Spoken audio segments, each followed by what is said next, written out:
Store your nozzles away for the season. Have them soak in the EcoJect cleaner.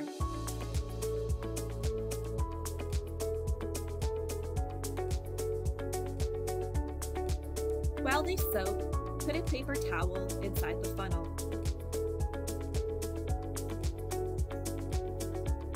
The funnel will catch all the debris that is sitting in the cleaning bath. Start to drain the cleaner through the funnel.